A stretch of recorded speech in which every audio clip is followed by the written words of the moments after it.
Yeah, let's start off with the incident that you have just played, and that is now the murder incident that is still investigated, in which about 6 people, 6 victims, lost their lives. Yes, as rightfully indicated, an 18-year-old Namibian male suspect is detained as a person of interest. We are still investigating.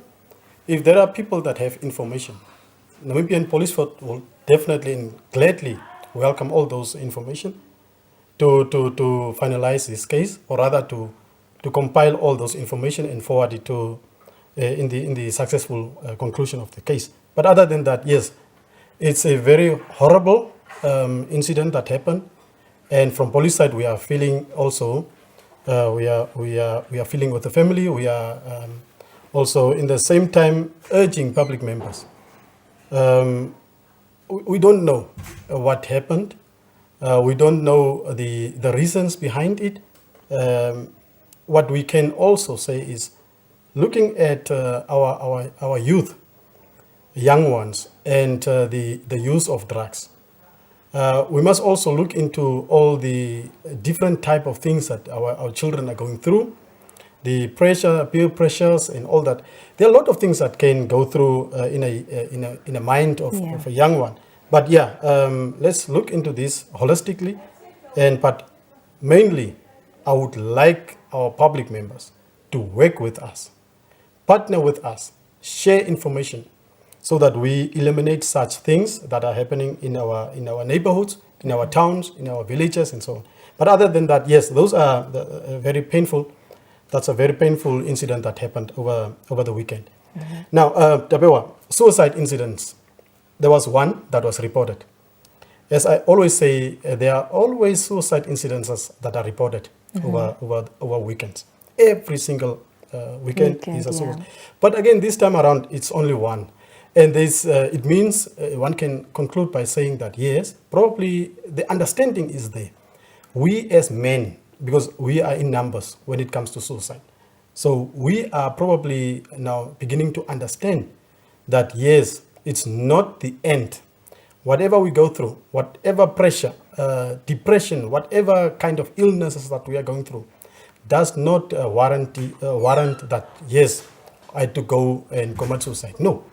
Let's consult, let's approach, let's discuss, let's open up, let's share our pain with anyone, people that you trust, people that, counselors even, pastors are there. They are waiting for us.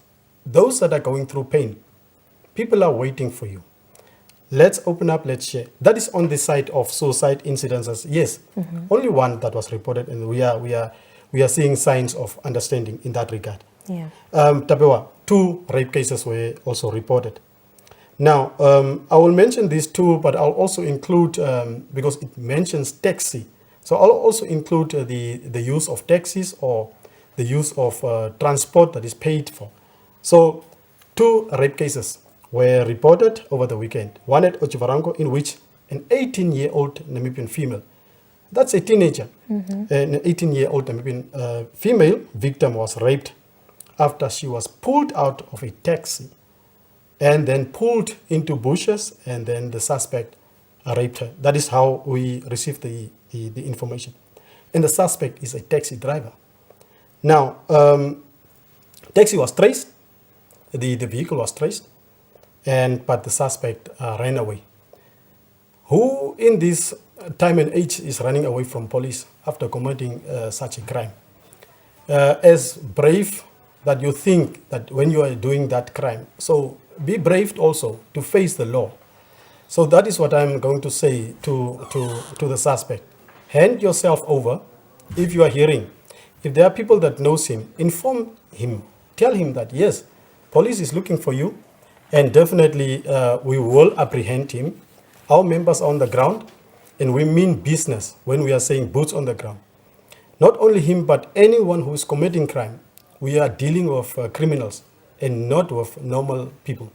So those that are having criminal-minded activities, things that are trying to ruin the lives of the others, yes, we are against you. Yeah. We will bring you to book, and then public members are also again urged to come up, share information and so that we apprehend such people that are roaming around in our streets. Second incident of rape is that was reported on Jeka village, in which a 50-year-old Namibian male suspect was arrested. A 50-year-old male, Tabewa, 50-year-old male was arrested after he allegedly raped an 8-year-old female. As painful as it sounds, yes.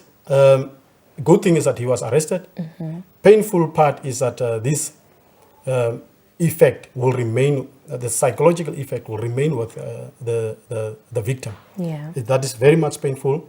So the person will definitely need psychological assistance, family members that will assist her and so on. But other than that, raped victims are people that will be traumatized. These things will remain with that person for quite some time. So therefore, men, please abstain from raping, abstain from hurting, abstain from injuring, abstain from raping women or any, even boy child is also raped these days.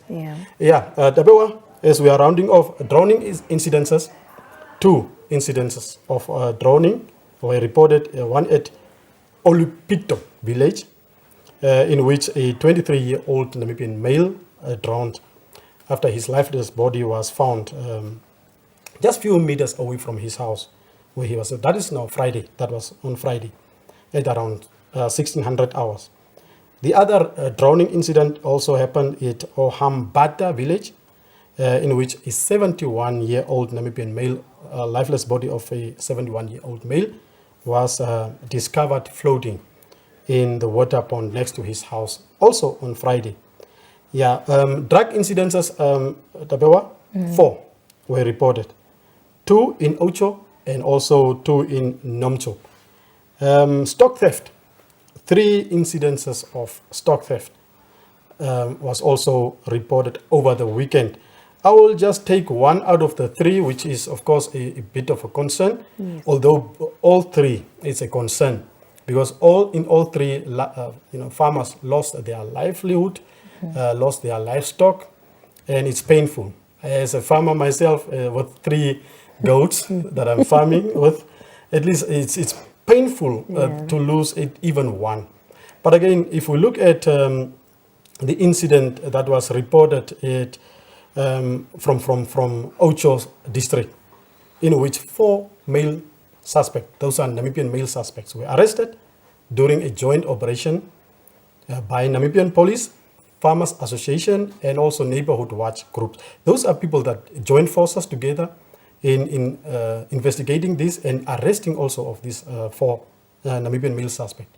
Now, the incident is in regard to a 31 cattle that was stolen from Mount Bowden Farm and also Farm Bergvlei. 31 is a lot. It's a lot. 31 were stolen from those 2 farms. Now, out of these 31, 30 were slaughtered.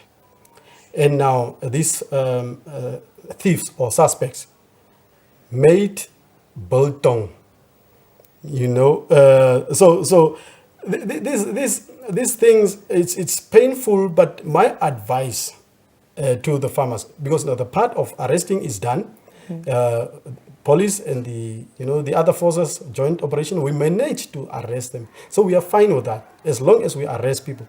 But now, before any criminal activity happens, and that is the advice that I want to share with the farmers, please move around in your farms. Don't just move around at borders of the farm, that is now the fence line, but also move inwards, inside the farm. Just move around within the farm. Because now, looking at this incident itself, this crime that was committed, looking at it holistically, these people were staying at that place for quite some time, slaughtered and stayed night and day at that place. It's on the side of the farmer.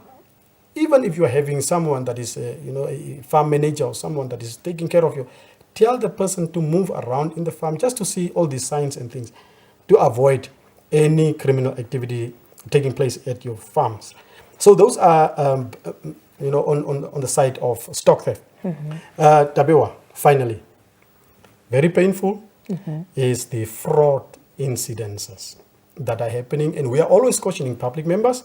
But again, we are receiving this type of crimes that are always reported. But yes, it's fine that it is reported so that we again inform our public members that yes, these things are still happening. Yeah. Now, Tabewa, it is alleged that a 48-year-old Namibian female victim was defrauded about 840,900 Namibian dollars after she received a phone call, just a mere phone call from someone who introduced himself as an employee of Telecom Namibia, and that he is busy updating the complainant's Wi-Fi system. The suspect, or rather the victim, was told to download an app that is called AnyDesk on both her laptop and also on the cell phone. The complainant was told to follow instructions as given by the suspect. During that process, her 840,900 Namibian dollars was transferred from her bank account without her consent. I just deliberately read the whole incident just to caution public members. There are a number of things out of that. Number one, who is receiving the call from where? We must understand that. Where are you receiving this call from, and why, and how are you receiving it? Is it a cell phone number? Is it a landline number? Look at these things. And again, who will call you and tell you to update or install an app and so on? So let's look into this. Again, AnyDesk is the app that was referred to. So how do you install an app? So let's look into small details. I just mentioned it for anyone to make sure that if whoever is calling, if Kuwinga call you to say that download this app, just tell Kuwinga, please stay away from me. Stay with your AnyDesk application. I don't have a phone or whatever I'm having. I'm not going to deal with this. Just end the call. Don't entertain.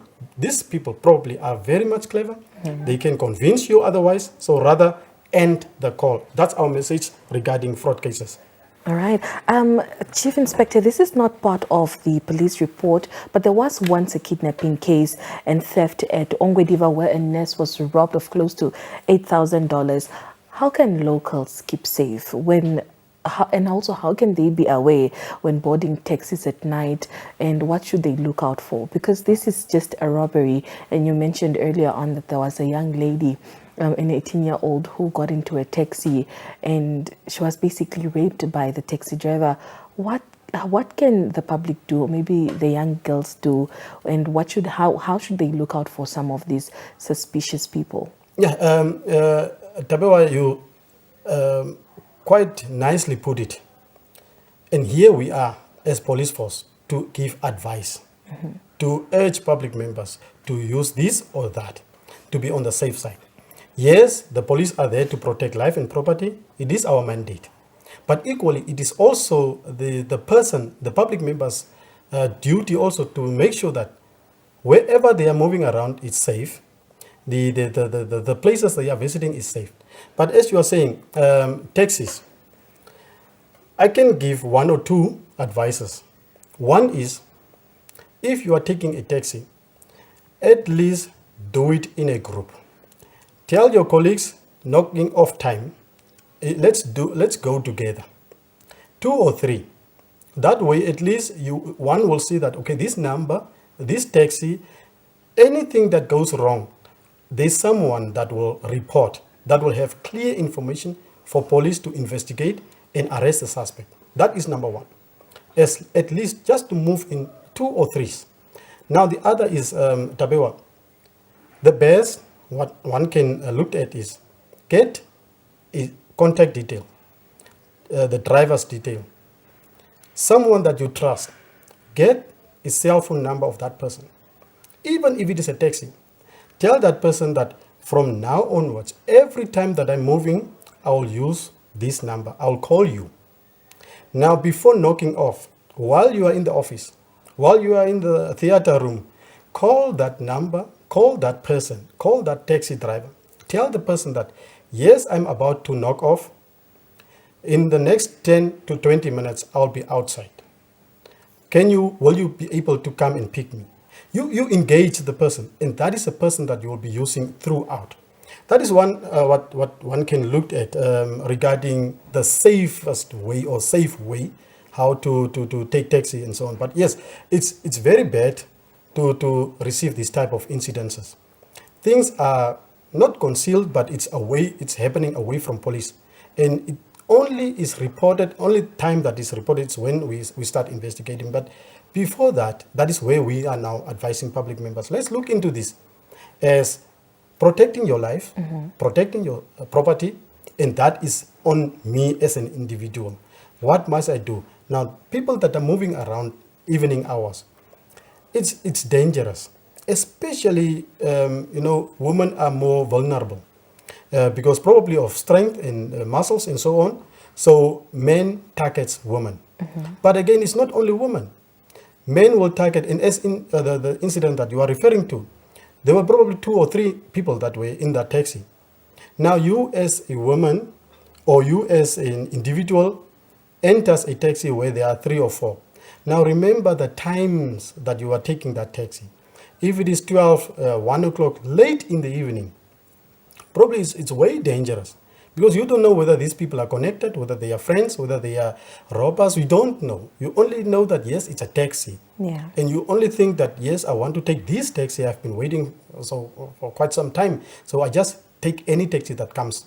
So without looking at those little details, those are things that one put ourselves into danger. But yes, let's be on safe side by getting a number, even in window, not only in Ongwediva, but even in window, things are happening. Best is get a number of an individual, not necessarily a taxi driver or taxi, but any person that you trust, that you discuss and tell the person, I will be using your taxi regularly, monthly. I'll avail myself, I'll pay certain amount of money at the end or before. So will you be able to work with me? Yeah. That's a type of agreement that we need to look into. But other than that, yes, that's all.